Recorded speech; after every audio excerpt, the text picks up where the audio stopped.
Greetings, kindred spirits. Wow, haven't the energies been intense?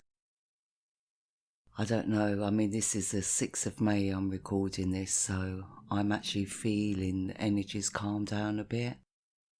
And I did say in my last podcast that this full moon, I feel like we're going to get a little bit of respite. And I really do feel that's what the energies of this full moon are. It's been a trying time for many, and I hope you've all been managing it well. It's been a lot of frustration and a lot of things to come to terms with, So let's get into the new moon's energy.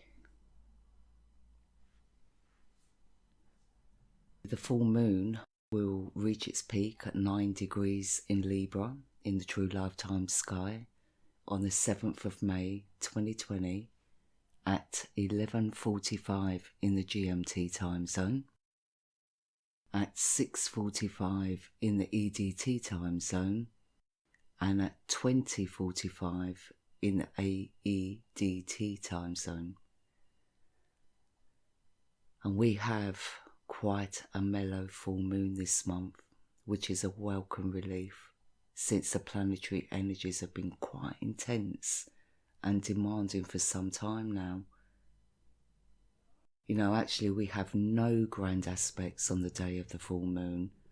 The only thing I see is that many of us will be in deep contemplation, like weighing up the pros and cons of our situations and working out how to move forward on our paths, although we may change our minds many times throughout the completion of the current moon cycle.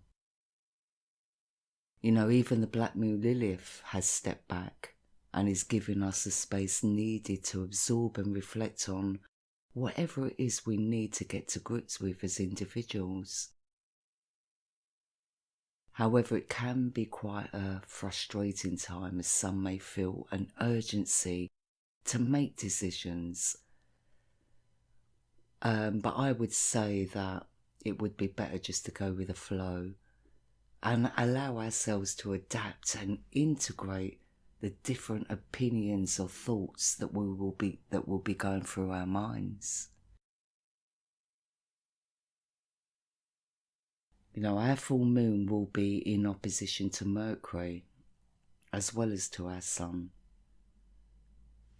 And our moon will also be in trine to Neptune, which shows that decisions will be a hard thing to formulate and stick to anyway, especially since our moon will be in the sign of Libra as well, which is all about an emotional need for balance between our mind and our heart. So for many of us, it could be our hearts are saying one thing, our heads are saying another, or it could literally just be indecisiveness or a change of mind. Our Sun will be at 18 degrees in Aries conjunct Mercury.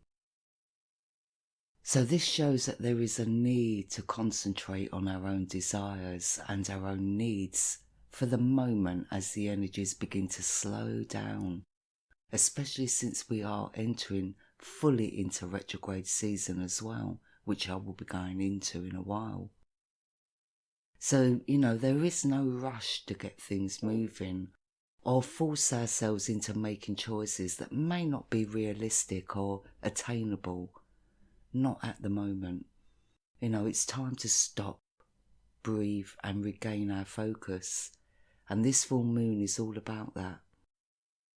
The Sun will also be in trine to Pluto and in sextile to Neptune.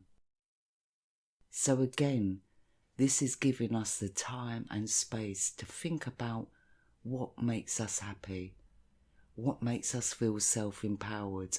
And as long as we are doing that with grace and not with an attitude of I deserve, then we can really gain some momentum on our future hopes and desires. So with the moon at 9 degrees and our Sun at 18 degrees, which breaks down to 9 numerologically, It definitely portrays an ending of a cycle. And I would make the most of it by getting into a place of allowing, getting into that place of acceptance as we shift into the upcoming new moon's energy, which again I feel is going to be quite mellow. So Saturn will start his retrograde on the 11th of May at 4:39 in the GMT time zone. And he will start his retrograde in Capricorn in the true lifetime sky. So this is his own sign. And, in his own sign, it's an energy of trying to recreate the past.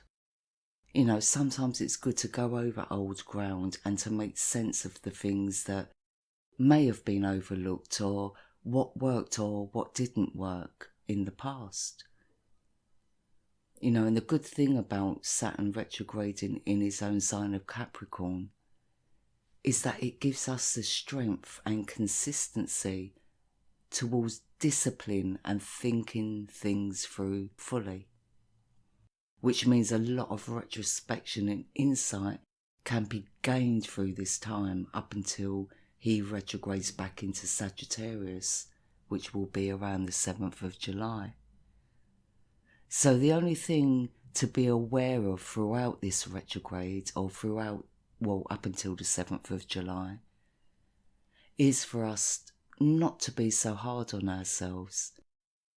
Because Saturn will also be in conjunction to the goddess Pallas.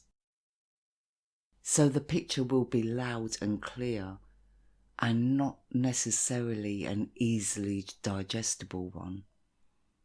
This conjunction can also cause some of us to feel a little bit useless, or a little bit at a loss with what to do or what we are capable of. So watch out for feelings of self-doubt.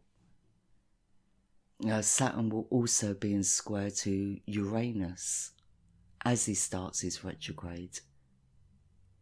And he will also be in trine to the goddess Juno.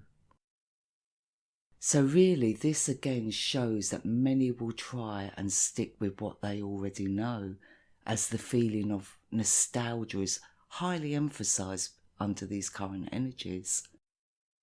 But at the same time, with Uranus in the mix, and the fact that Uranus is currently at 8 degrees in Aries, does suggest that for some, our heads could be all over the place, especially if we lack confidence or self-discipline. We also have a T-square on this day, and that's with Chiron in opposition to the goddess Juno, and both are in square to our moon, which again shows that domestic relationships are still shifting in perspective, where one person may be outgrowing the other, or a difference of opinion is causing a lot of conflict and misunderstandings. So this is the spiritual still versing the material physical, with regards to the traditional values of what relationships should be based on. And, this shift is encouraging us to understand that commitment comes from the heart, not from what is expected. So soul unions are still aligning as karmic situations are reaching their conclusion. So we must be patient and accept that divine timing is beyond our control. So, just watch out for unrealistic expectations or impatience, and just know that everything is happening as it's meant to when it comes to our relationships. And I said in my last podcast, if we're struggling to hold on to someone or to something, then we need to look at that, because it shouldn't be that hard. And speaking of love, Venus will retrograde on the 13th of May, 2 days after Saturn. So she will start her retrograde at 7:45 in the GMT time zone and will stay in her own sign of Taurus throughout. It's said that Venus is the true ruler of Libra and is the adopted parent of Taurus. But through my research, I actually think it's the other way round. I believe that Venus is the true ruler of Taurus and is the adopted parent of Libra. And that's another thing for me to go into at a later date. But again, this shows a reflection on the past and what one has already achieved, which is good if it is just an analysation rather than to recapture the past and bring it back into the present. Venus is all about what makes us happy and what gives us pleasure. And 9 times out of 10, it either has to do with love or money. But in this instance, and taking her aspects towards the other planets, as well as the grand aspect that is taking place on this day, which is the kite, I feel it is mostly to do with love and our relationships from the past. So Venus will be in conjunction to the goddess Vesta. And she'll also be in conjunction to the North Node and in square to Neptune. So really this is all about us having to let go of our high expectations that we have of relationships. This particular chart is showing me that many are now coming into alignment with what the planetary energies have been working on for the last few years when it comes to love, where high expectations and demands are based on appearances and needs rather than equality and respect. So many are stepping into their own self-power and realising that there's a need for something more compatible and sacred when it comes to commitments and expectations. The moon's nodes are also forming a T-square towards the goddess Juno. So really, she is under extreme pressure to let go of her extreme loyalty for the sake of her own health and well-being. And she has been under pressure for a few years now to free herself of abusive situations and unrequited love. And the day after Venus goes retrograde, Jupiter will go retrograde in his own sign of Sagittarius. So that will occur on the 14th of May at 15:34 in the GMT time zone. And he, again, will stay in his own sign of Sagittarius throughout.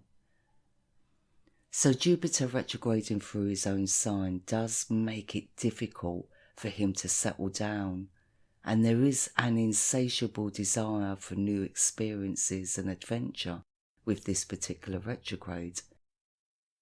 Also, our Sun will enter into Taurus on this day too, which will just add to the insatiable desires that, we may already have. So whether that be material, physical or mental desires, there is a strong possibility of going over the top when it comes to our desires, especially since our Sun will be in trine with Jupiter on this day. Although we could benefit from the feel-good factor that this particular aspect emits. Jupiter will also be in conjunction to the goddess Pallas and in conjunction to Pluto, which can help us to see clearly and weave our way towards our goals or our growth by playing it smart, rather than to gain that through domination or selfishness, although the self will be the main focus for many. So you may notice that all the retrogrades that are about to take place are planets in their own signs, and that's not particularly usual. But it does show the strength and transparency of the energies coming in, and in a way synchronicity. So it's time for us to be honest with ourselves about what makes us happy and not feel a way about it. As long as we are being tactful and considerate rather than emotionally blackmailed or delusional. So for the next 2 weeks, I suggest that we allow ourselves to flow with our thoughts and desires, but in a realistic way. It's all right to fantasize as long as we come back down to earth and see where it can fit in a practical way. And I think Saturn retrograding through Capricorn up until July will help us to keep grounded in that aspect. What might seem unattainable now doesn't necessarily mean it will never be obtainable. It just means that the timing isn't right at present. But for some, the timing may be absolutely perfect and things may start to fall into place. We have eclipse season coming up in June, July. So I would say that although some of us may feel like we are running on the spot and getting nowhere fast, we would all fare much better by enjoying this time of self-reflection and working on bringing balance between our minds and hearts, or between our thoughts and feelings. Because the Black Moon, Lilith and Chiron are giving us a break at the full moon, but they're going to get back to work soon after and continue to cleanse, heal, and to help us face our deepest wounds or fears. So keep the faith, everyone. Peace and much love.